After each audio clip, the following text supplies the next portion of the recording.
आप सभी लोगों का स्वागत है मेरे यूट्यूब चैनल इजी नीट पे। आज का जो टॉपिक है वो हम करने वाले हैं लिविंग वर्ल्ड का प्रीवियस का 35 इयर्स का क्वेश्चंस। ठीक है, क्वेश्चन शुरू करने से पहले मैं आपको कुछ चीज़ें बताना चाहता हूँ जो इस चैप्टर के लिए इम्पोर्टेंट है। सही है, तो पहले उस चीज़ के बारे में बात कर लेते हैं। एक पेज ऐड कर लेते हैं। पहले आ गया पेज, चलिए देखते हैं। मैं आपको कुछ चीज़ बताने वाला हूँ, कुछ साइंटिस्ट का नाम और उन्होंने क्या बताया था, तो ये आप थोड़ा याद कर लेना, एग्ज़ाम में आने की प्रोबेबिलिटी है। सही है, चलिए बता रहा हूँ मैं। जो बाइनोमियल नोमेनक्लेचर है वो लिनियस साहब ने दिया था। टैक्सोनॉमी दिया था एपी दे कैंडोल ने। न्यू सिस्टमेटिक्स दिया था हक्सले ने। जेनेरा प्लैंटेनम जो बुक है वो दिया था बेंथम एंड हुकर ने। फाइलम दिया था हेकल ने। स्पीसीज प्लैंटेनम दिया था कैरोलस लिनियस साहब ने। ट्राइनोमियल नोमेनक्लेचर जो है वो हक्सले ने दिया था। हेरिडिटी प्रिंसिपल्स जो है वो यूग्लिनियस ने दिया था। मैंने थोड़ा सा गलत प्रोनाउंसिएशन शायद किया है, तो आप थोड़ा सही कर लेना, ठीक है। लेकिन उसका जो स्पेलिंग है वो लगभग ऐसा ही है। और जो फाइलोजेनी था, फाइलोजेनी का मतलब इवोल्यूशनरी हिस्ट्री होता है, यह याद रखना। और जो हार्वेरियम सीड जो है उसका जो साइज होता है वो है 11.5 गुना 16.5। सही है बच्चों, ये आप लोग याद रखना। और मैंने जिन जिन का साइंटिस्ट का नाम मैंने बताया है और उन्होंने क्या किया है वो आप अपने कॉपी में नोट डाउन कर लेना। और अगर आपको दिक्कत होती है तो मुझे कमेंट में बता देना, मैं आपको इसका PDF नोट्स प्रोवाइड कर दूंगा अलग से मेरे टेलीग्राम चैनल पे, और उस चैनल का लिंक मेरे डिस्क्रिप्शन पे है, ठीक है। और एक बात है बच्चों, मेरे चैनल को सब्सक्राइब कर देना, लाइक कर देना, और अगर आपकी इच्छा हो तो फिर शेयर कर देना। मैं सारी चैप्टर्स का यानी कि 11th और 12th का वीडियो मैं लेकर आता रहूँगा। बायोलॉजी का जो सिलेबस है फरवरी के अंत तक वो ख़त्म हो जाएगा, ठीक है। उसके बाद मैं फिर से आप लोगों का रिवीजन करूँगा और मॉक टेस्ट भी लूँगा। और मैं जैसे जैसे यूनिट ख़त्म होते जाएंगे वैसे वैसे मैं आपके पार्ट टेस्ट भी लेता रहूँगा, ठीक है। चलिए शुरू करते हैं PYQ सेशन आज का। चलिए, तो पहला जो क्वेश्चन है वो है select the correctly written scientific name of mango which was first described by Carolus Linnaeus. Correctly पूछा है तो मैंगीफेरा इंडिका, ये तो गलत हो गया, आई कैपिटल है। मैंगीफेरा इंडिका कार्लिन ऐसा कोई नहीं नाम होता। मैंगीफेरा इंडिका लीन और मैंगीफेरा इंडिका। अब देखो बच्चों, दोनों ही करेक्ट है, ये भी करेक्ट है, ये भी करेक्ट है। अब आपको देखना पड़ेगा मोर करेक्ट कौन सा है, ठीक है। यहाँ पर जो मोर करेक्ट है वो है मैंगीफेरा इंडिका लीन, तो आपका आंसर हो जाएगा ये। अगर आपको दो करेक्ट आंसर कभी दिखे और बोथ का ऑप्शन वहाँ पर ना हो तो याद रखना जो मोर करेक्ट है उसको आपको टिक करना है, ठीक है। और यहाँ पर जितना भी क्वेश्चंस मैं आज कराऊंगा प्रीवियस ईयर में जो आए हैं, मैं उनका आपको डिटेल्ड हर जो ऑप्शंस है उसको मैं एनालिसिस करूँगा, ताकि अगर उनमें से क्वेश्चन बन के आए जो कि 70% हर साल आते हैं मुताबिक, वो आप अच्छे से कर पाएँ, ठीक है। चलिए दूसरा क्वेश्चन देखते हैं। Which of the following is against the rule of ICVN? Against पूछा है, मतलब जो इनकरेक्ट है। Hand written scientific names should be underline, ये तो करेक्ट है। Every species should have a generic name and a specific epithet, ये भी करेक्ट है। Scientific names are in Latin should be italicised, ये भी सही है।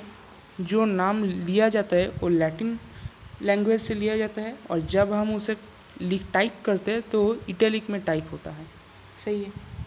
ऑप्शन डी तो शायद कट गया ये, तो जो हमारा जो ऑप्शन डी होगा वही आंसर होगा, ठीक है बच्चों। क्योंकि ये 3 तो करेक्ट ऑप्शन है, पूछा है अगेंस्ट यानी कि इनकरेक्ट बताना है, तो ऑप्शन डी जो रहेगा वही आंसर होगा, ठीक है। चलिए चलते हैं। ये क्या है शायद क्वेश्चन ढक गया है, ये रहा क्वेश्चन। चलिए, बायोसिस्टेमेटिक्स एम्स एट, अब देखिए पहले तो हमको ये पता होना चाहिए कि बायोसिस्टेमेटिक्स क्या है। बायोसिस्टेमेटिक्स का जो डेफिनेशन हो ये है, biosystematics is the study of identification, nomenclature, classification and relationship amongst living beings. सही है। अगर हम इसे हिंदी में कहें तो अब सिंपल ये कह सकते हैं कि बायोसिस्टेमेटिक्स जो है वो सिस्टेमेटिक्स ही है, क्योंकि सिस्टेमेटिक्स में हम क्या करते थे, टैक्सोनॉमी को भी देखते थे प्लस इवोल्यूशन रिलेशनशिप को भी हम वहाँ पर देखते थे। जब दोनों एक साथ देखा जाता है तो उसे हम क्या कहते हैं, सिस्टेमेटिक्स कहते हैं। यहाँ पर क्या है, बायो लगा हुआ है, तो बायो सिस्टेमेटिक्स मीन्स सिस्टेमेटिक्स ही है। ठीक है, देखते हैं। ये देखिए मैंने जो डेफिनेशन कहा है वही डेफिनेशन यहाँ पर लिखा है। Evolutionary history and establishing their phylogeny on totally various parameters from all fields of studies. सही है, इसका आंसर यही होता है। फिर भी हम दूसरा ऑप्शन भी देखते हैं क्या होता है। पहले तो इसे हम थोड़ा सा इरेज कर लें, इसे हम पता नहीं क्यों बार बार ऐसा हो जाता है इरेज करने के बाद। The classification of organisms based on broad morphological characters। दूसरा देखते हैं, delimiting various taxa of organisms and establishing their relationship।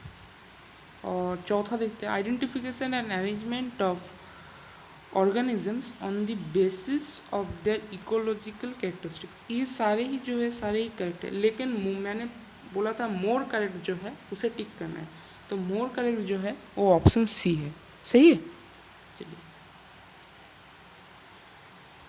अब आ जाते हैं कैरोलस लिनियस साहब के बारे में, देखते हैं इन्होंने क्या क्वेश्चन दिया है।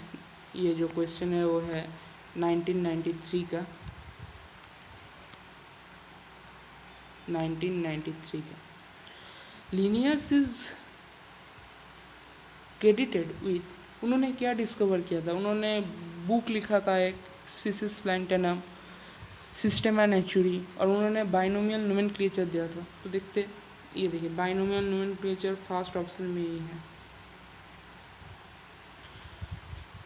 दूसरा क्वेश्चन देखते हैं, Linnaeus evolve A system of nomenclature called binomial. ये देखिए बाइनोमियल, देखने पर ही आंसर टिक हो जाना चाहिए। सही है। ये क्या है, ये तो अच्छा नहीं है, रुक जाओ थोड़ा सा रुक जाओ, ये पहले हम क्लियर कर लेते हैं, नहीं तो ये मुश्किल खड़ा करेगा फिर। चलो, the term new systematics was introduced by Julian Huxley. मैंने क्लास के शुरू में ही ये बता दिया था आपको, जूलियन हक्सले होगा। चलो दूसरा क्वेश्चन देखते हैं। अब ये हमारा स्टेटमेंट बेस्ड क्वेश्चन है, देखते हैं इसे। क्वेश्चन है, which one of the following is not correct. क्या पूछा है, इज नॉट करेक्ट, यानी कि जो इनकरेक्ट है हमें वो बताना पड़ेगा, इनकरेक्ट कौन सा है। तो ऑप्शन पढ़ लेते हैं पहले। A museum has collection of photographs and plants and animals. यही तो गलत हो गया ना, म्यूजियम में फ़ोटोज़ जो नहीं रखे जाते हैं प्लांट्स और एनिमल्स का, स्केलेटन पाए जाते हैं। जो एनिमल्स है उन्हें स्टफ्ड किया जाता है, फिर प्रिजर्व किया जाता है। जो इंसेक्ट्स होते हैं, इंसेक्ट्स टाइप के जो चीज़ होते हैं, उन्हें पहले हम किलिंग करते हैं, पिनिंग करते हैं और इंसेक्ट बॉक्स पे उसे हम स्टोर करते हैं फिर। सही है ना। तो वहाँ पर तो ये जो फोटोग्राफ्स है, किसी भी चीज़ के फोटोग्राफ्स नहीं पाए जाते, तो यही गलत हो गया। फिर भी देखते हैं, keys is a taxonomic aid for identification of specimens. ये तो सही बात है, फ्लोरा, मोनोग्राफ, कैटलॉग तो की के अंदर ही आता है ना। चलिए तीसरा देखते हैं, herbarium houses dried preserved and preserve plant specimens. ये तो सही बात है, जो एल्यूमिनियम जो हर्बेरियम सीट होता है उसमें तो हम प्लांट स्पेसिमेन का तो पहले ड्राई करके फिर पेस्ट करके वहाँ तो प्रिजर्व करते हैं। ये भी सही है। अब जो डी होता है, देखते हैं डी क्या बोलता है, botanical gardens have collections of living plants for reference. ये भी सही है। और वो हमें क्या बताता है, बायोलॉजिकल नेम यानी कि बाइनोमियल नेम और फैमिली नेम। बोटानिकल गार्डन से ये पता चलता है हमें, बाइनोमियल नेम और फैमिली नेम। सही है बच्चों। दो चीज़ें पता चलता है, ये याद रखना ये दोनों चीज़। चलिए आप इसे थोड़ा मिटा लेते हैं। चलिए अब दूसरा चीज़ देखते हैं, दूसरा क्वेश्चन क्या पूछते हैं। One of the most important function of botanical garden is that they provide a beautiful area for recreation. One can observe tropical plants there. They allow ex situ conservation of germplasm. They provide natural habitat for wildlife. देखिए इसका जो natural habitat जो किया बोला है इस पर, इसका कोई रिलेशन यहाँ पर नहीं है। ठीक, they provide a beautiful area for recreation, इसका भी कोई यहाँ पर मतलब नहीं बनता इस ऑप्शन का भी। One can observe tropical plants that, tropical plants हो सकते हैं कि वहाँ पर रहे, ये करेक्ट है, हो सकता है करेक्ट, लेकिन पहले तीसरा भी देख लेते हैं, पता चले कि वो मोर करेक्ट है। They allow ex situ conservation for germplasm. बच्चों यहाँ पर जो ये एक्स सिटू लिखा हुआ है ना, ये एक्स सिटू ये बहुत ही इम्पोर्टेंट है। बोटानिकल गार्डन जो है वो एक्स सिटू कंजर्वेशन के अंदर आता है। Gene bank, botanical garden, zoological park, ये जो है ये सभी एक्स सिटू कंजर्वेशन के अंदर आता है। और जो वाइल्ड लाइफ सेंचुरी है, नेशनल पार्क है, बायोस्फीयर रिजर्व है, ये जो तीनों चीज़ें हैं ये इन सिटू कंजर्वेशन के अंदर आता है। कंजर्वेशन दो तरह के होते हैं, एक होते हैं एक्स सिटू और एक होते हैं इन सिटू। ठीक है, तो मैं यहाँ पर एक पेज लेकर आपको बताता हूँ, थोड़ा सा कोशिश करता हूँ समझने की। पहले आता है इन सिटू और उसके बाद आता है एक्स सिटू, ये दो चीज़ें होते हैं। जो इन सिटू किसे कहते हैं, अगर मान लीजिए रॉयल बंगाल टाइगर है, तो रॉयल बंगाल टाइगर को अगर हम सुंदरबन में ही, सुंदरबन के जंगल में ही अगर हम उसे प्रोटेक्ट करें और उनके जो आबादी है उनको कमने ना दे और उनका इंक्रीज़ करें, उनका जो नंबर है, तो उन्हें उसे हम इन सिटू कंजर्वेशन कहेंगे। और अगर हम रॉयल बंगाल टाइगर को जूलॉजिकल पार्क में ले आए उसे प्रोटेक्ट करने के लिए और वहाँ पर उनके नंबर को इंक्रीज़ करें, तो उन्हें हम एक्स सिटू कंजर्वेशन कहेंगे। समझ में आ गया। अगर कोई ट्रॉपिकल प्लांट है उसे अगर हम सुंदरबन में ही अगर रहने दें और वहाँ पर ही उसे प्रोटेक्ट करें तो उसे हम इन सिटू कहेंगे। अगर उसको हम बोटानिकल गार्डन में ले आकर प्रोटेक्ट करें तो उसे हम एक्स सिटू कहेंगे। यानी कि साफ साफ ये मतलब बनता है, अगर किसी भी चीज़ को उसके नेचुरल एनवायरनमेंट पे ही प्रोटेक्ट किया जाए तो उसको हम इन सिटू कंजर्वेशन कहेंगे। अगर उसको हम कहीं और ले जाकर प्रोटेक्ट करें, उसके नेचुरल एनवायरनमेंट से दूर और कहीं ले जाकर प्रोटेक्ट करें, तो तब हम उस तरह के कंजर्वेशन को एक्स सिटू कंजर्वेशन कहेंगे। समझ गए। चलिए, तो यहाँ पर जो मोर करेक्ट है वो है ये एक्स सिटू, इसीलिए जो इसका जो आंसर हो जाएगा उससे होगा।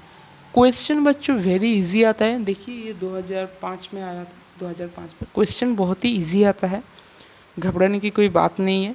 और कल हम जो दूसरा चैप्टर स्टार्ट करने वाले हैं, दूसरा चैप्टर यानी कि जो हमारा है बायोलॉजिकल क्लासिफिकेशन वो, और उसके बाद प्लांट किंगडम करेंगे। हमारा जो पैटर्न है पढ़ने का वो यही रहेगा। पहले हम चैप्टर को पढ़ेंगे, जैसे कि ये रटने वाला चैप्टर है biological classification, plant kingdom, element kingdom, ये जो रटने वाला चैप्टर है, पहले हम रटने वाले सारे चैप्टर को हम आपको करवा देंगे। उसके बाद जो थियोरेटिकल चैप्टर है यानी कि मीडियम जो मॉडरेट चैप्टर है वो करेंगे, और एकदम लास्ट में जो हार्ड चैप्टर है वो करेंगे, क्योंकि तब तक आपको एक कॉन्फिडेंस आ जाएगा, सही है ना, कि हमारा इतना चैप्टर हो गया है, टेंशन लेने की कोई बात नहीं है, अब टेंशन मुक्त हो जाएंगे तब थोड़ा सा। तो इसीलिए जो हार्ड चैप्टर है वो लास्ट में करेंगे, पहले जो इजी वाला जो चैप्टर है सभी रटने का चीज़ है वो हम जल्दी ख़त्म कर देंगे। ठीक है बच्चों। दूसरा क्वेश्चन देखते हैं। The term phylum was given by, ये आपको थोड़ा याद रखना पड़ेगा। फाइलम टर्म जो दिया है वो है हेकल साहब ने, मैंने कहा भी था आपको फाइलम पहले ही कह दिया था क्लास शुरू होने के पहले ही। ठीक है, ग्रुप ऑफ प्लांट्स और animals with similar traits of any rank, ये देखिए एनी रैंक आ गया। मैंने ये आपको नोट्स में भी पढ़ाया था, कल आपको जो मैंने क्वेश्चन प्रैक्टिस का सेशन लिया था उसमें भी मैं आपको बताया था कि एनी रैंक जब आए तो टैक्सन होता है। टैक्सन कहाँ पर है? ऑप्शन डी पे है। देखते ही मार्क हो जाना चाहिए, ठीक है। और इस जो मैं क्वेश्चन प्रीवियस ईयर का करवा रहा हूँ, इसका जो PDF है विदाउट आंसर रहेगा, वो आपको टेलीग्राम चैनल पे मिल जाएगा। अगर आपको समझ नहीं आ रहा है कोई भी क्वेश्चन का आंसर, कि आपको कर नहीं पा रहे हैं, तो फिर से आकर दोबारा वीडियो देखना, सॉल्यूशन देखना, इससे आपका जो नॉलेज है वो इंक्रीज़ होगा। अगर आप खुद आंसर देख के फिर आंसर टिक कर लेते हो तो उससे आपका कोई फ़ायदा नहीं होगा, ठीक है। और इस क्वेश्चंस को फिर आपको कल प्रैक्टिस करना होगा, ठीक है। चलिए इसे बड़ा कर लेते हैं। क्वेश्चंस तो बहुत सारे हैं, देखते हैं। ये अच्छा क्वेश्चन है, ये अच्छा क्वेश्चन है, करने में मज़ा आएगा। देखो, जो फैमिली होता है ना, फैमिली आपको कैसे पहचानना है? जो भी नाम रहेगा उसके बाद में, यानी कि उसके लास्ट में IAE ये लगा हुआ रहेगा, ठीक है। जो भी फैमिली होगा उसके बाद में, माने यानी कि उसके नाम के बाद वो लगा रहेगा, IAE जो है वो लगा रहेगा, ठीक है। ये देखो फिर से एक ही हो रहा है, छोड़ो इसे, लगा होगा। तो पहले है डिप्टेरा, फिर है आर्थ्रोपोडा, फिर है मस्कीडी, ये देख रहे हो मस्कीडी,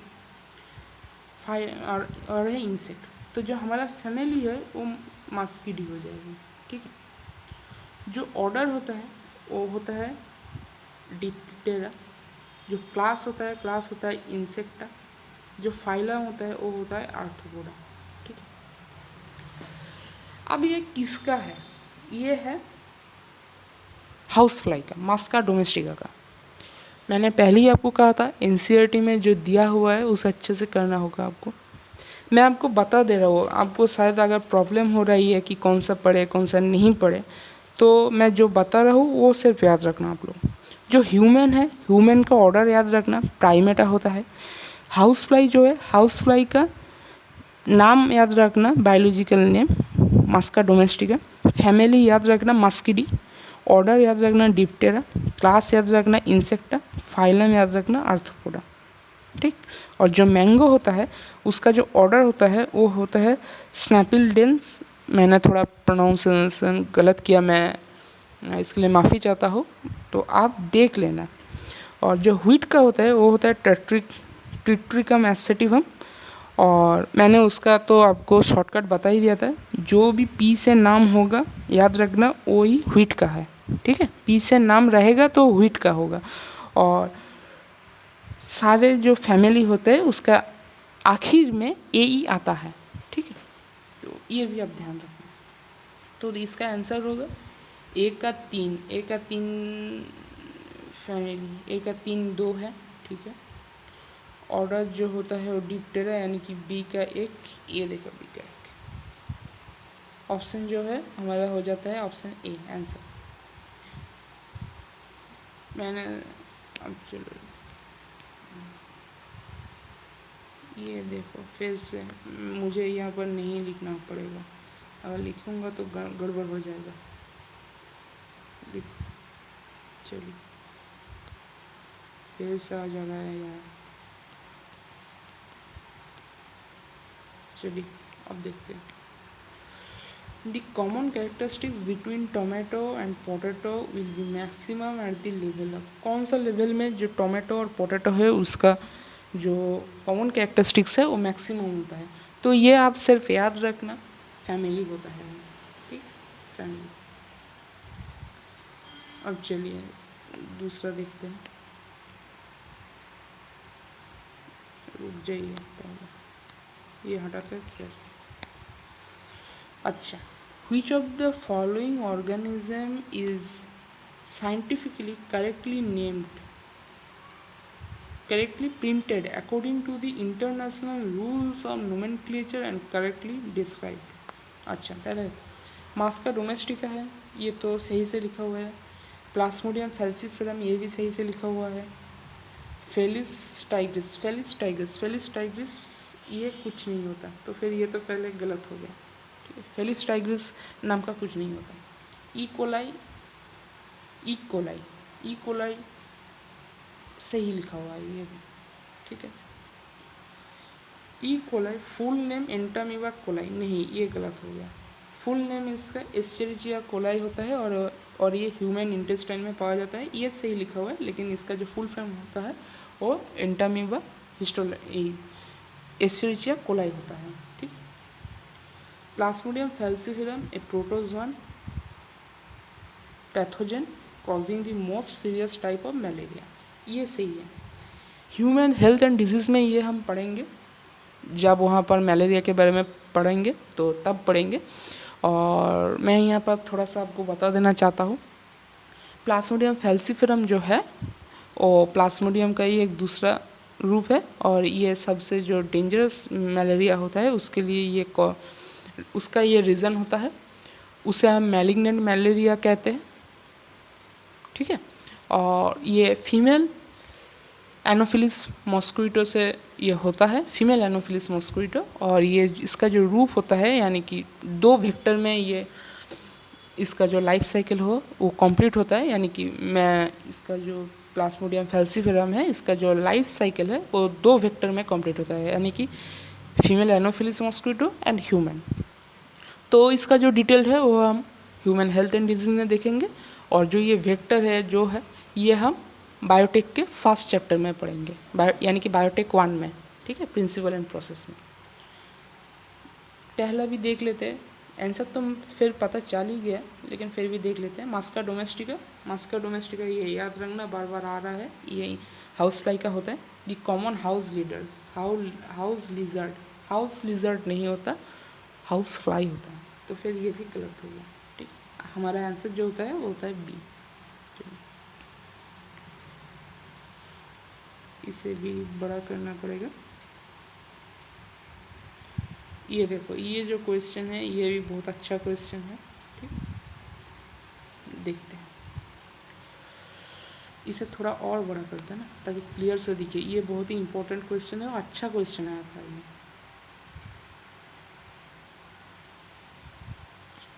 इसे थोड़ा सा क्लियर करते हैं। चलो, herbarium, it is A place having a collection and preserved plants and animals. It is a place having a collection of preserved plants and animals. Plants और animals preserved किया जाता है कहाँ पर? म्यूजियम पर। म्यूजियम, ये देखो सी का एक नहीं यहाँ पर लिखते हैं। चलो, इसका आंसर जो है सी होगा। अच्छा, key a list that enumerates methodically all the species found in an area with brief description aiding identification. A list पूछा है that methodically all the species बोला है, found in an area, इसका जो यह होगा ये कैटलॉग होगा। मैंने पहले ही कहा था, जो जब भी कोई स्पेसिफिक एरिया में कोई स्पीसीज का लिस्ट बताया जाता है तो उसका जो आंसर होता है वो कैटलॉग होता है, तो यानी कि 2 का डी हो जाएगा। ठीक है, और देखते, it is a place where dried and pressed plant specimens mount in sheet and are kept, ये तो हर्बेरियम हो जाएगा। हर्बेरियम ए है, ये हर्बेरियम हो जाएगा। ए बुकलेट बचा यही है, तो ये तो की हो जाएगा, पढ़ने की ज़रूरत नहीं है। तो हमारा आंसर क्या जाता है? आंसर आ जाता है 1 का सी, बी का डी, ए का सी, बी का डी, एक का नहीं, रुको, सी का 1, डी का 2, सी का 1, सी का 1, डी का 2, डी का 2, ये देखो ये आंसर आ रहा है। ठीक है, इसे भी पूरा करना पड़ेगा। ज़्यादा क्वेश्चन हो तो करने पे मज़ा आता है, क्वेश्चन ज़्यादा जितना करेंगे उतना कॉन्फिडेंस आएगा। सही क्या ना?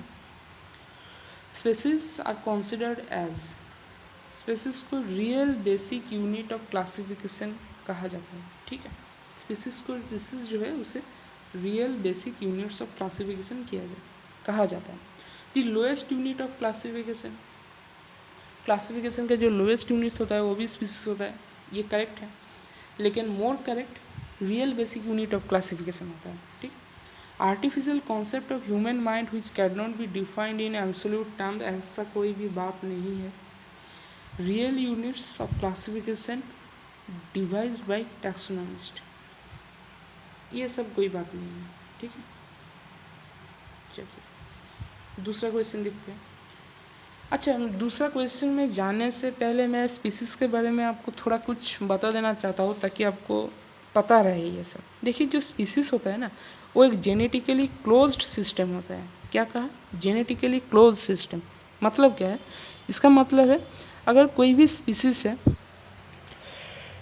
वो जो ब्रीड करेंगे ना, वो खुद के अंदर ही ब्रीड करेंगे, बाहर का कोई भी और का जो स्पीसीज़ है उसके मेंबर्स जो है उसके साथ ब्रीड नहीं करेंगे। मैंने कहा स्पीसीज़ एक जेनेटिकली क्लोज्ड सिस्टम है। एक स्पीसीज़ का जो मेंबर है वो कोई दूसरा स्पीसीज़ के मेंबर्स के साथ ब्रीड नहीं करेगा। ठीक है, इसे हम स्पीसीज़ कहते हैं। ये जो डेफिनेशन है मैं ये इंग्लिश में कन्वर्ट करके बताता हूँ आपको, ये आप कॉपी में नोट डाउन कर लेंगे। ठीक है, species is a genetically closed system because its members do not breed with members of another species।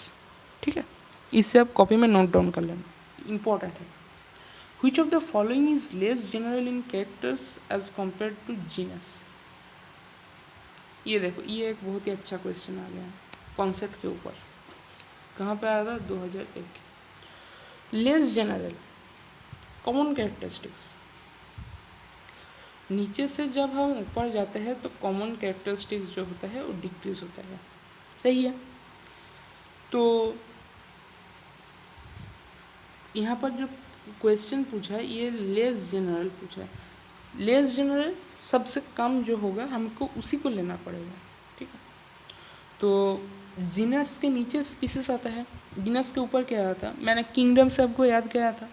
पहले किंगडम होता है, फिर फाइलम अथवा डिवीज़न होता है, ये सबसे ऊपर आएगा डिवीज़न जो है। क्योंकि हमारा आंसर हो जाएगा ये। सबसे लेस जनरल कॉमन कैरेक्टरिस्टिक्स हमको डिवीज़न में मिलेगा जीनस के तुलना में। ठीक है, जीनस के तुलना में less general characteristics common characteristics हमको डिवीज़न में मिलेगा।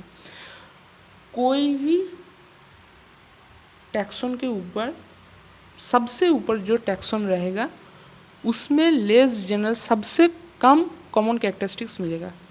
क्या मैं आपको समझाना? सॉरी, मुझे हिंदी में थोड़ा अभी भी तकलीफ होता है बोलने में। क्या आप समझे मैंने क्या कहा? मैंने कहा जो भी टैक्सोन होता है उसके सबसे ऊपर जो टैक्सोन होता है उसमें सबसे कम कॉमन कैरेक्टरिस्टिक्स पाया जाता है नीचे की तुलना में। सही है, अब समझे? अगर फिर भी ना समझे तो कमेंट कर देना, मैं कल दोबारा इसको समझाऊंगा। ठीक है, क्योंकि ये समझना ज़रूरी है, कॉन्सेप्ट के ऊपर क्वेश्चन है ये। ठीक है, चलो दूसरा देखते हैं।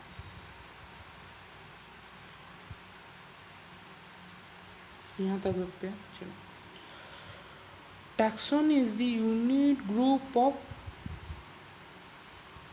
टैक्सोनॉमी। ये भी कोई कहने की बात है। Taxon is the unit of group of taxonomy. Sequence of taxonomic categories. Phylum, अच्छा क्लास के बाद तो फाइलम नहीं आता है, ये तो पहले ही गलत हो गया। डिवीज़न आता है, क्लास आता है, उसके बाद ऑर्डर आता है, उसके बाद फैमिली आता है। अब यहाँ पर एक आ जाए ट्राइब। ट्राइब सभी जगह दिया हुआ है, अगर इसको अब नहीं पता है तो मत पता कीजिए इसे। ठीक है, इसे रहने दीजिए, बाकी देख लीजिए। डिवीज़न, उसके बाद क्लास, उसके बाद ऑर्डर नहीं दिया गया है। ठीक है, कोई बात नहीं। फैमिली दिया गया है, ट्राइब है। ये देखो, ये जो ऑर्डर है ये तो फैमिली के आगे रहेगा ना, तो ये गलत हो गया। आपको ऐसे ही पता चल जाएगा, एनसीईआरटी के बाहर कुछ भी नहीं पूछा गया है और ना ही पूछा जाएगा। ठीक है, पहले फाइलम या डिवीज़न होता है, डिवीज़न है, कोई बात नहीं। डिवीज़न के पास क्लास है, ऑर्डर है, फैमिली है, ट्राइब है, जीनस है, स्पीसीज है। मुझे तो यही सही लग रहा है, बाकी भी देखते हैं। फाइलम है, ऑर्डर है, नहीं, ये देखो यहीं पर गलत हो गया ना, ये नहीं होगा, आंसर हमारा जो होगा ये होगा। सही, चलो इसे हम क्लियर कर लेते हैं, नहीं तो तकलीफ होगी फिर से। The term phylum was given by Haeckel। देखते ही आंसर हो जाना चाहिए, फाइलम हैकेल सब ने दिया था। ए ग्रुप ऑफ प्लांट्स और animals with similar traits of any rank, ये देखो फिर से एनी रैंक आ गया, एनी रैंक आते ही टैक्सॉन आंसर होगा, टैक्सॉन ये रहा टैक्सॉन, हो गया। चलो नेक्स्ट क्वेश्चन देखते हैं।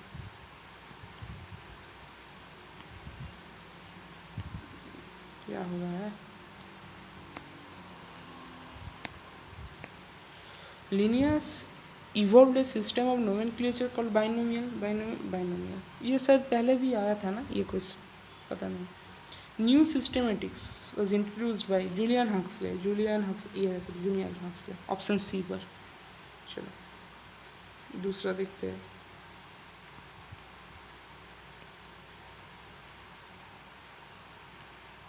ये क्वेश्चन थोड़ा बड़ा आ गया।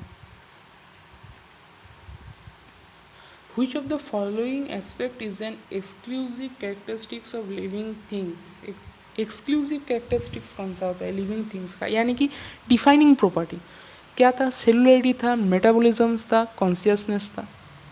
सही है ना, ये सब लिविंग ऑर्गेनिज्म में ही पाया जाता है, कोई भी नॉन लिविंग में नहीं पाया जाता।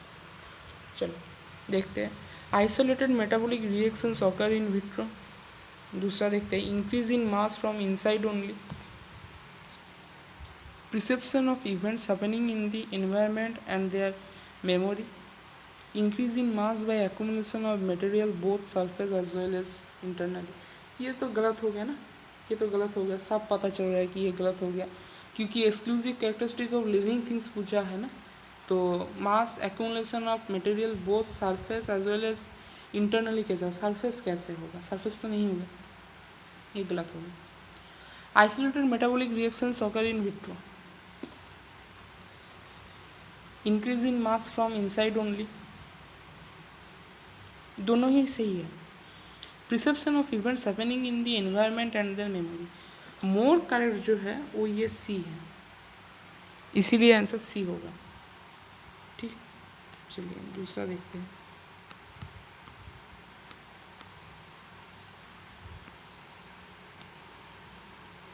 चलो, the living organisms can be unexceptionally distinguished from non-living things on the basis of their ability for क्या क्या होगा, यानी डिफाइनिंग प्रॉपर्टी पूछा हुआ है, सेलुलरिटी, मेटाबॉलिज्म एंड कॉन्शियसनेस।